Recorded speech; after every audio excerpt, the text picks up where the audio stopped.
Good morning, bonjour. Thank you very much to Cyril for the introduction, and before that to Nathalie, both for the introduction to the whole symposium. I think you set the scene very, very nicely, and also for the invitation to participate in this symposium, particularly here in the Collège de France, which is a great privilege here to talk in front of such an audience in a college with such a history. So I'm really looking forward to the whole day because, as Nathalie mapped out for us, we are going to look at a topic, health inequalities, which is really my favorite research topic, and we're going to look at that topic from many different perspectives. So the organizers gave me the task of taking an economist's perspective on causes of health inequality. And I'm always a little bit apprehensive when I get this role of, playing the economist, because I'm sure that many of you will be familiar with the old quip about the number of opinions exceeding the number of economists in a room of economists. So we can imagine that views of economists on causes of health inequality probably diverge quite a bit. And actually, even if we just take out the health inequality and we just think about views of economists on causality, then I think we would get different views. So if we look at contemporary economists, or you might just say young economists, then their view might be that, well, simply causality is what economists do. That's it. End of story. Nothing else. And a chauvinist economist's view might be that, causality is what economists do better than others. Yeah?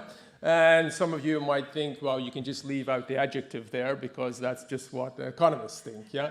A smug economist's view might be that causality is what I identify from my ever so clever strategy. I'm a clever boy. I am. Whereas a skeptical economist's view might be that causality is what I partially identify from a less dubious strategy. So my point here is that I am invited to give an economist perspective. I'm going to give you this economist's perspectives and my views on causes of health inequality. Now I'm going to be a bit more specific than causes of health inequality. I'm going to look at causes of socioeconomic health inequality. So what do we mean by that? We mean differences in health by some socioeconomic characteristic. So for example, if we take a population and we divide the population into those that have, well, we don't divide it, but we have within that population people that have a high level of education, that's people with a university degree. I'm taking a guess that's most of us, it's perhaps all of us here today. And we also have people who have the lowest level of education, that is people that have no more than compulsory education. And we look at their life expectancy from the age of 25. Then we do that over many countries, 21 OECD countries here. Then we see for females, the high educated females, they can expect to live more than 5 years than their equivalent females who are lower educated. And for males, that's a difference of more than 8 years. And that gap has increased by about half a year for both sexes over the period running up to the data that I have here in 2016. Another example here from the United States. Here we're looking at differences not by education but by income. And so on the horizontal, what we have is different positions in the income distribution going from on the left, the poorest percentiles, to on the right, the richest percentiles. And what we're seeing for males, a male in the poorest 1% of the US population can expect to live no more than 73 years, whereas a male in the richest 1% can expect to live more than 87 years. So about a 14.5-year difference in life expectancy between the top of the distribution and the bottom of the distribution. For females, that's a difference of 10 years.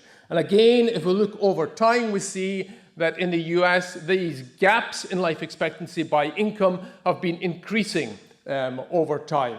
And I say gap, but for this graph makes it very clear that it's not just a gap, it's actually a gradient. We see that life expectancy is increasing, it appears continuously, with position in the income distribution. Now, that study has been, it was a very famous study, it's been replicated in many countries, also here in France. and we can see very similar thing. So here we're broken down by ventiles of the income distribution. So if we're comparing men in the top 5% of the income distribution, they can expect to live for about 84 years, whereas men in the bottom 5% of the distribution in France can't expect to reach 72 years. So again, huge differences, slightly less differences for females, but they are very marked.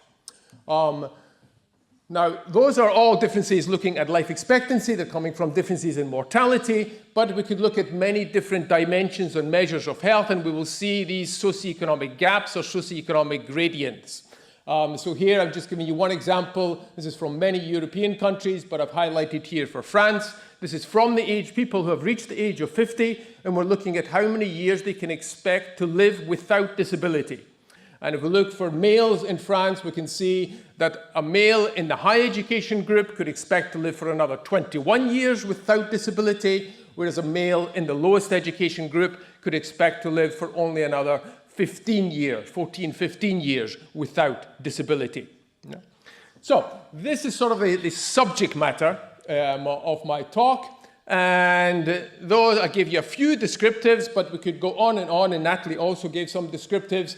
It's clear that health inequalities are substantial, they're ubiquitous, and they are persistent, and perhaps even increasing recently. Now, the story usually continues after having seen these differences, that in order to reduce these inequalities, we need to know what causes them. And for us as researchers, that's a very useful inference to make. It motivates many papers. It is used in many grant applications, and it's very effective in both of those roles. And what I want to encourage you to do in this talk is to just question a little bit that inference, whether that really holds. And I'm going to do that by addressing three questions. One, what do we know about causes of health inequality? What can we know about these causes? And what do we need to know about these causes? And very, very briefly and way too crudely, my answers to these questions are going to be that we don't know that much, we cannot expect to know much more, and both of those answers are a bit pessimistic, but my third answer is, I think, rather optimistic, and that is that we don't need to know as much as we think we need to know. So the negative answers to the first two questions might not be quite the obstacle we think it is to reducing health inequalities. Okay, so I'm going to be drawing on a lot of evidence from studies, and I'm not really going to show you much of that evidence at all. If you're interested in it, I've got a couple of reviews that I've written in the last year, and you can find them in these papers. Okay, so first question, what do we know about the causes of health inequality? Now, first thing to recognize is that we cannot know anything for sure. Health inequalities emerge within societies. They're not controlled, so we're never going to know for sure how they emerge, where they're coming from. So what can we do? We can use some theory, we can draw on theory, and we can make inferences from data. And so my question is a little bit more specific, using economic theory, because others are going to come after me and use theories from other disciplines, but I'm going to try to draw on some economic theory and causal inference, that is statistical causal inference. What plausibly causes socioeconomic inequality in health? That's my question, and then actually it's a little bit more specific. So I'm just going to focus on differences in health by education, income, and wealth. But one of my arguments is going to be questioning whether that is enough to take each of these socioeconomic characteristics separately.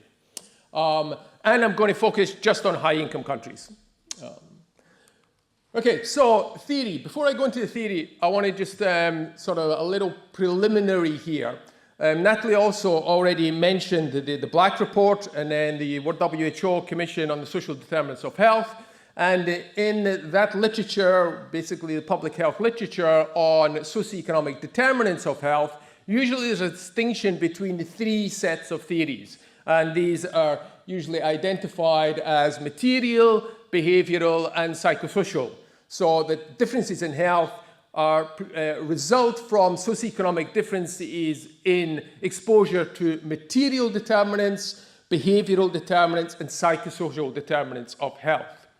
Now, from an economics perspective, I think this is a little bit difficult, because when we think about behavior, we normally think about three sets of factors determining behavior, and those would be constraints, so resources, including like material resource constraints on our decisions, our preferences, what we like, and our beliefs, or if you like, our expectations, or our risk perceptions. Yeah.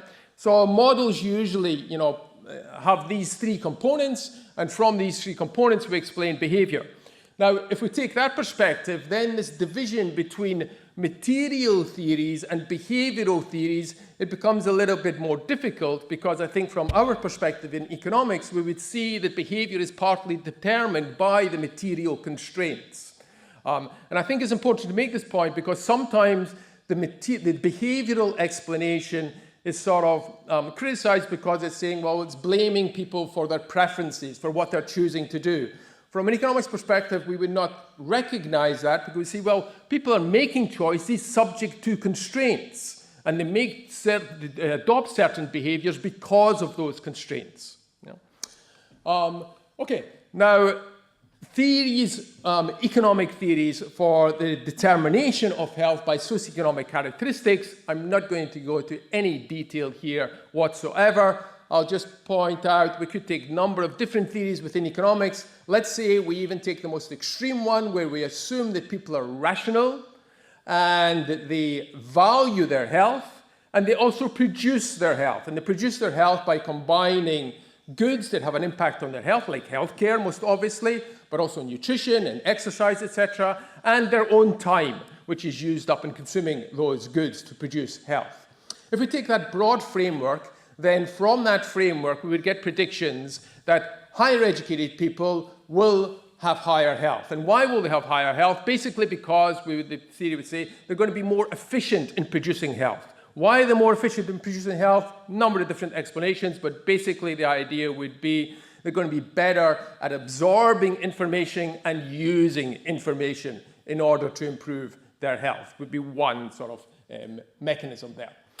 Income and wealth, they would also be predicted to impact positively on health. Why? Well, basically, if you've got more income, you've got more wealth, you can afford these factors which determine health, like good nutrition, time to exercise, etc. But also, and perhaps a bit less obviously, if you've got more income and you've got more wealth, then perhaps the cost to you of producing health is going to be lower. Why is that? Well, what's the cost of producing health? The cost of producing health is giving up other things in order to devote time and resources to produce health. But if you're high income, then you've got a lot already of these other things. And at the margin, we would say those things are going to be less valuable to you, so you're prepared to sacrifice more of them in order to get more health. Yeah, so sort of the preferences shift towards health at higher income and higher wealth. So, basic point here is that theory would predict that we're going to have this positive impact of the socioeconomic characteristics on health. Now, also theory would predict that health is going to impact on each of those socioeconomic characteristics. Ill health can interfere with the acquisition of education. It may also impact on incentives to acquire education. If you think that you're healthy, you're going to live for a long time, you've got a high life expectancy, you've got greater incentive to invest in your education, because the returns on that can stretch over a longer period. Also, health, pretty obviously, can impact on income. It can curtail productivity in the labor market. It can reduce the amount of time that we have available in order to work in the labor market. And through those mechanisms, it's going to reduce our earnings over time. That could lead to less savings, less acquisition of health. And ill health could also deplete that wealth, because if you're living in a country where there's not universal health insurance coverage, if you get sick, you need health care, you're going to have to pay for it. That's going to deplete some of your wealth. So again, we would expect there's going to be impacts in that direction as well. And the theory would also tell us that there's going to be other factors which are impacting in both health and they're impacting on the socioeconomic characteristics. And so these are going to be things like genes, they're going to be cognitive ability, parental investments, time preferences, personality, lots of other third factors or confounders, if you like, that are going to be impacting on both health and the socioeconomic characteristics. So that gives us a problem when it comes to the next step, which is getting evidence. Because to get evidence on the causal relationships, we need to control, or we need to somehow remove the impact of these third factors, these confounders. And there's various ways that we can do that. And what I'm going to do here is summarize the evidence from what I will subjectively define as well-identified studies. Studies that convince me that they've done a rather good job of dealing with these confounding factors. Yeah? And if I restrict the evidence base in that way, then my extremely crude summary of an awful lot of evidence produced by a lot of hard work for people around the world would be this, that the evidence on a causal impact of education on health is ambiguous. So a question mark here basically means that we can find studies that seem to have done very well. We can they've got credibility. Some of them find an effect, others don't find an effect. You know? And part of that is going to be heterogeneity that we'd expect, differences in types of education, differences in types of health, differences in contexts where education may be expected to have an effect or not have an effect. Part of it is that heterogeneity. But even if we look within the same country, within the same variation in health in education, we can get studies, some of them that find impacts on health and others that do not. Yeah?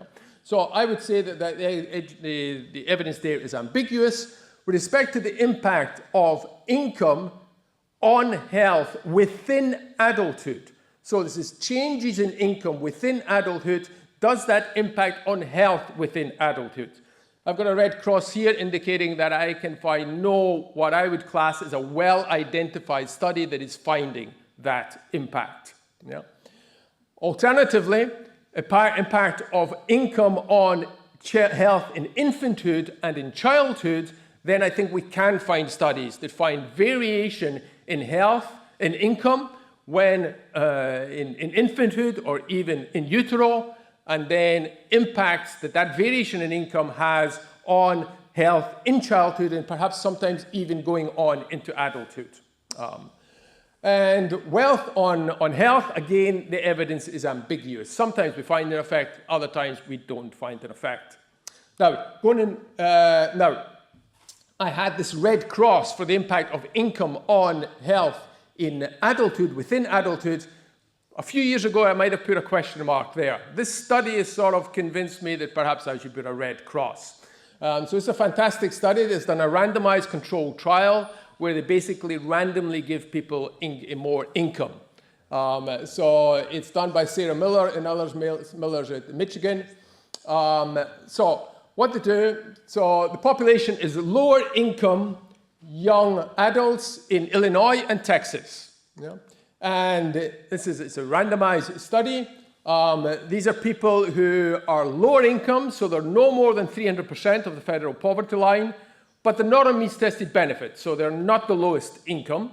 But at baseline, 29% are uninsured, 27% report that they've foregone healthcare because they could not afford it, and the majority report no better than good health. So there's sort of a margin here, you would think, in this population for income to impact on health. What do? The treatment group, they give them for 3 years, each month, $1,000.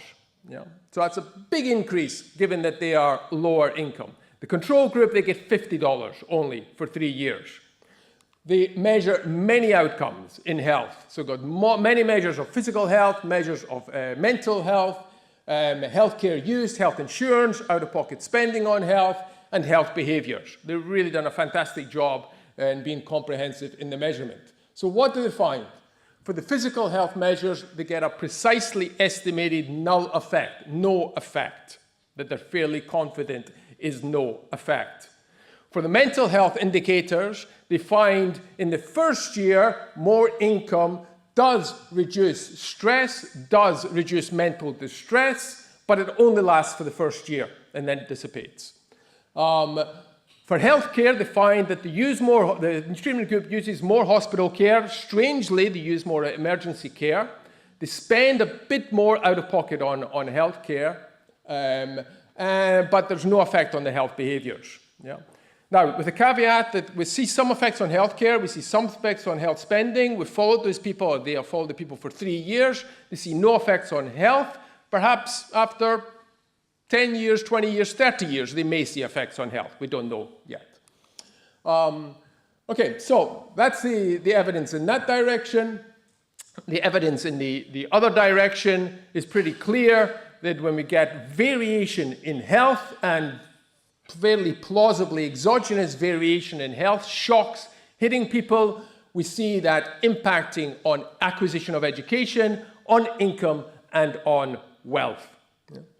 So now, for a long time, we've known this evidence of causal effects of health on these socioeconomic characteristics. We've never really been quite sure about how important they are in the context of explaining economic inequality. And there are two publications this year that actually try to answer that question. How much does health inequality contribute to economic inequality? One of them looks at earnings inequality, the other one looks at wealth inequality. Now, these studies, what they're doing is they're building models. So they're building models over a life cycle where people are making decisions about how much to work, whether to work, and how much to work, and how much to consume, and therefore how much to save, and through their savings, how much they're going to acquire in savings, and then acquire wealth. Yeah? So people are making these decisions, but these decisions are interrupted by health dynamics, and they model the health dynamics by people can have a health type, a fixed health type. You know, some of us are robust, others are perhaps weaker in terms of health. And then there's going to be persistent shocks, like, you know, a chronic disease, getting diabetes, let's say, and there's going to be transitory shocks, like breaking a leg, which you recover from. And they allow these health dynamics to impact on the decisions about work and decisions about consumption through many mechanisms, through productivity, through preferences, through eligibility for disability insurance, through medical expenses, and through mortality, life expectancy. So what did they find? The first study, the Husseini study, they find at the age of 55, if we were to eliminate health inequalities, so up to the age of 55, if we gave everyone, and sorry, these are just males in the US, if we gave all these males in the US the same health profile up to the age of 55, then the earnings, the cumulative earnings up to that age would be the inequality in those cumulative earnings would be 28% lower. So that's a big amount of earnings inequality, which seems to be explained, according to this study, by health inequality. The second study by Denardi and others, they're looking at wealth inequality. They're finding at the age of 65, someone who is a healthy type, they have 65% more wealth than someone who's a less healthy type.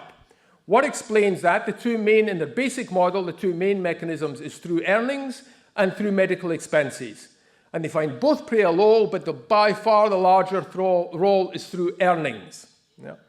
The less healthy types get less earnings, and because they're getting less earnings, they can save less, they get less wealth. But these two mechanisms don't explain all of the wealth difference by health. And so they find if they extend their model to allow that these health types, there's a correlation between health and time preference, such that the low health types have stronger time preference, that is, they consume more now rather than later, then they can explain the rest of the variation. And that is actually most of the variation. Okay, so what do we know about the causes of health inequality? I think in terms of socioeconomic determination of health, We've got theoretical reasons to expect that there's going to be impacts, but the evidence is rather ambiguous with the exception of the impact of income on health in infanthood and childhood. In the other direction, health to socioeconomic characteristics, but the theory expects us to find effects, and we do find effects, and they seem to be important effects. Yeah. Okay, so what can we know about the causes of health inequality? Well, in particular, why are we not finding stronger, more consistent evidence of the socioeconomic determination of health? We expect to find it. Why are we not finding it?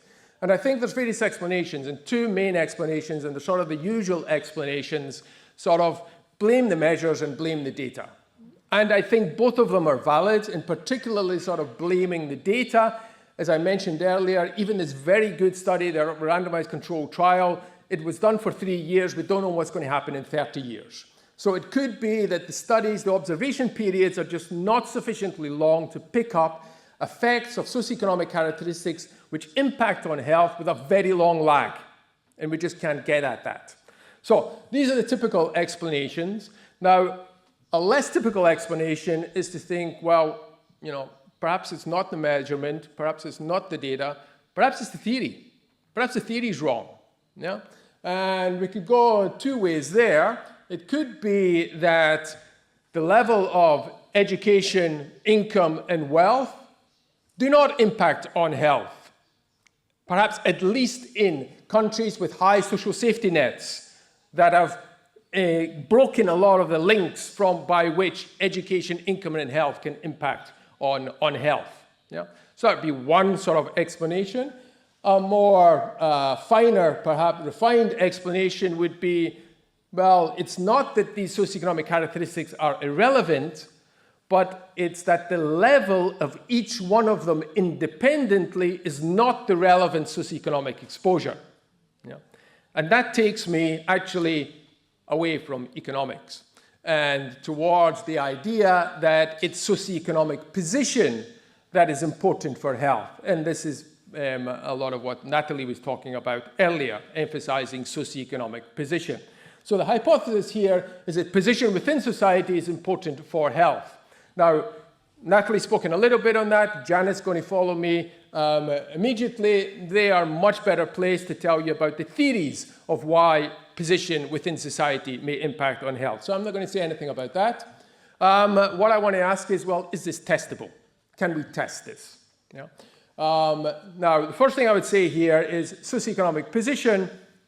Well, at least to me, naive economist, I would say this is not a very precisely well-defined construct. So I'm not entirely sure what it means. If I don't know what it is, how can I even conceive about an effect on health, a causal effect? And a second difficulty would be that we're talking about position. This is relative position. If I'm going to identify the effect of that, I want to change the position of some people, not change the position of other people, and see what happens to the health of the first group, yeah, with the other group as a control. That's a standard setup for identifying effects. But we can't do that if it's position. If you change my position, change your position. So that's not feasible. So this is going to be a challenge, I think, to test this. Now, at this point, those of you who are readers of Hitchhiker's Guide to the Galaxy might recognize that SAP is an acronym also for somebody else's problem. Yeah?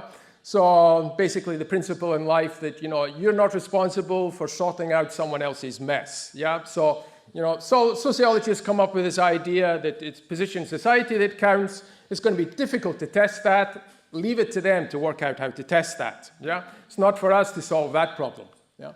So my colleagues within economics would probably say stay clear of the SAP field. Yeah? So stick to estimating effects of separate, manipulable, absolute socioeconomic characteristics, each of those individually on health. Yeah? That would be the advice probably you'd get from most economists.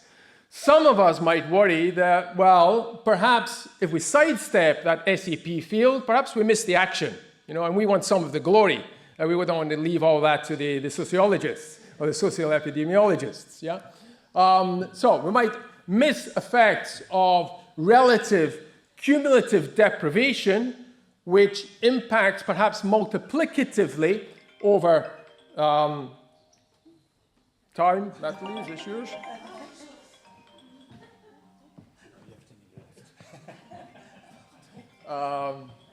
Okay, so we would miss these effects if we sidestep the SEP field. So, some economists, two very prominent economists, have actually taken a step into the field. And this is Anne Case and Angus Deaton, and their work on the opioid epidemic and deaths of despair in the United States. So for those of you that have not heard of the deaths of despair, this is people dying from abuse of drugs, alcohol, and suicide. Yeah? And here we're showing in the US, split by people who have a BA, a degree, a university degree in dashed, and in solid line, those without a university degree. And you can see for those without a university degree, we've got this huge increase in these so-called deaths of despair. Now, in trying to explain this phenomenon, Case and Deaton actually draw a lot more on the sociology literature than on the economics literature to explain this. And their explanation, I've not got enough time, so basically their explanation is about people losing economic status, but also losing social status within society. Sort of lower educated, lower skilled people, and this loss of position within society is giving them not only less resources that they can use to invest in their health, but also less motivation to invest in their health. Yeah. So I'll jump over that. So what can we know about the causes of health inequality? I think causal inference, if we're using statistical causal inference, that's very good at identifying effects within an observation period of the data of unidimensional absolute socioeconomic exposures. If the important socioeconomic exposures are not unidimensional, yeah, they're not absolute, but they're relative, and if they work multiplicatively, then it's not going to be so good at revealing these causes. Yeah. I'll jump that, I think, because I'm running out of time. Okay, so what do we need to know about the causes of health inequality? And of course, what I really mean here is what do we need to know in order to reduce these inequalities? Yeah? So, if we think about strategies that we could adopt to reduce these differences in health by socioeconomic characteristics, I think the most obvious one is to improve the socioeconomic characteristics, circumstances of the disadvantaged. So we intervene on the socioeconomic domain. We improve people's education. We improve their income. We reduce inequalities in income and inequalities in education, and that should improve health at the bottom of the distribution and reduce the inequalities. Now, for that to work, we do need a causal effect of these socioeconomic characteristics on health. And I'm suggesting that at least getting evidence on that is going to be difficult. Yeah?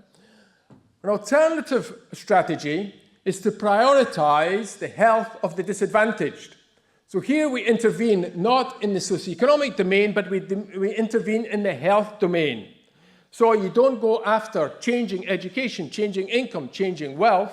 What you go after is changing amongst the poorer individuals, let's say, their access to resources that we know impact on health, for which we do have good evidence that there is positive effects on health. Yeah? So prioritization by socioeconomic status. Now, I anticipate a lot of objections to this, and I can think of 4, all beginning in, and perhaps I've not got time to go into these. I've given my discussant a sneak preview of what these objections are and my answers to them, so perhaps we can get into that discussion. I'm going to focus just on the last one, that this may be considered infeasible. And it may be considered infeasible in the sense that it may not get political support. That if we do not have evidence that poor people are in worse health because they are poorer, then perhaps society is going to be less prepared to prioritize the health of these poorer individuals. Now, we've been trying to answer, so basically the question is, what do we need to know about the causes of health inequality to know whether we want to reduce it? Yeah? So we've been trying to answer this and other questions in some studies we've been doing recently with Tom Van Oorte, a colleague, and Matthew Robson, another colleague, and Matthew is actually sitting here, and he's the brains behind actually the experiments that I'm going to describe to you briefly now.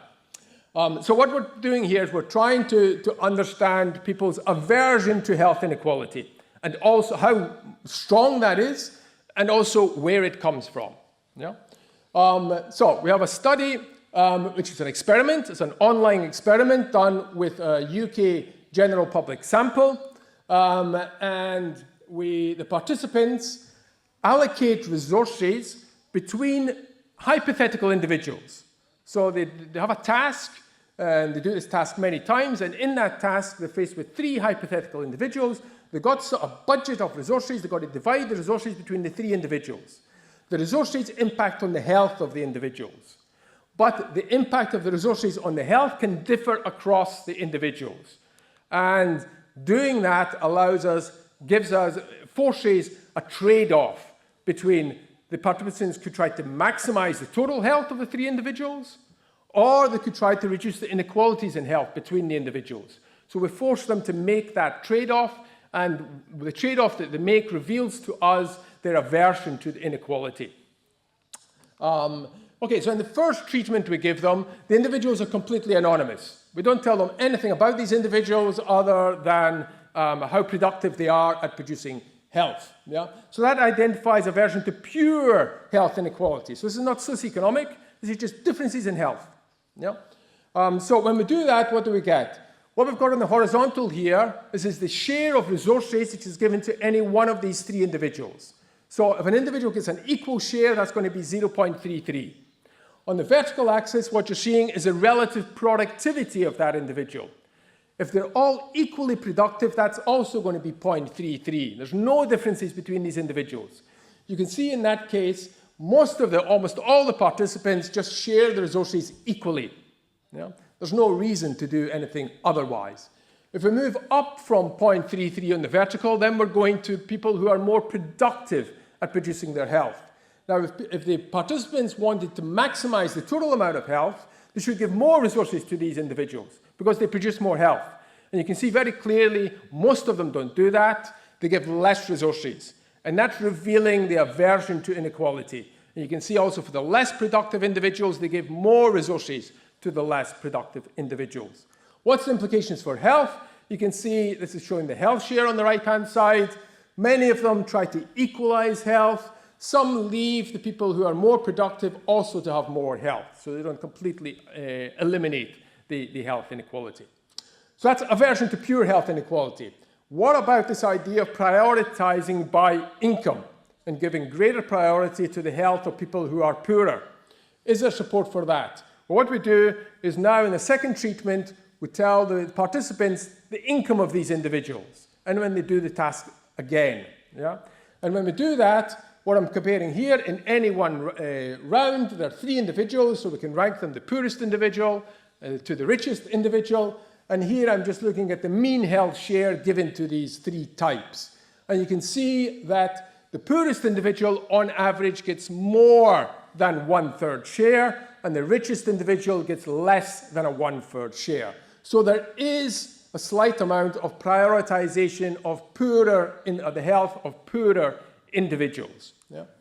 Now, what motivates this? Why do they do this? Now, there's a few explanations. One explanation could be that people are concerned that income may be causing differences in health. They think that's unjust, is unfair, and so they want to correct that injustice. And that's why they prioritize the poor.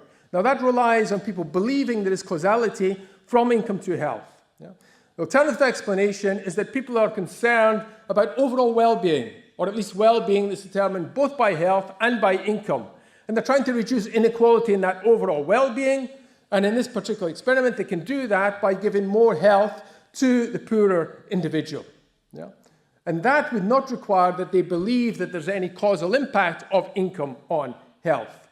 When we give people, and we then extend the experiment to give them information also on the extent to which income does cause differences in health, do they change their allocations? Our basic answer is no, they don't. They seem to ignore that information. Yeah? Why are they doing that? Well, one reason they could be doing that is they really are concerned about well-being, and that's what they're trying to correct. So causality is irrelevant. A second explanation could be that they think income does cause health, but perhaps they are responsibility-sensitive egalitarians, and they think that people are responsible for their income. And so if someone has worked hard to get a high income and that allows them to have better health, then perhaps they deserve to enjoy that health advantage. Could be that they have that kind of ideology. In the third part of in another paper, actually, we test out that hypothesis, and I'm running out of time, so I'll just tell you very, very quickly that we find some support for that in relation to beliefs about responsibility for income, but also an even stronger beliefs about responsibility for smoking. But we can come back to that in discussion if you like. I want to just summarize. So what do we know? We have weak evidence that of the socioeconomic determination of health within adulthood. We have evidence that income in early life does have important impacts on health in infanthood and in childhood, and that persists into health in adulthood. Health's an important economic determinant of economic outcomes. We get feedback then between these two impacts, where health and socioeconomic characteristics can be interacting between generations and preserving inequality in both health and in socioeconomic characteristics over time. What can we know? I suggested the scope to know more is really limited if we think the health effects are dynamic, they emerge with long lag processes, and the exposures are multiplicative and multidimensional. What do we need to know? I would suggest we need to know interventions that improve the health of the socially disadvantaged. We need to know whether we want to prioritize those interventions, and we need to know whether that depends on what causes the health of the disadvantaged. Thank you.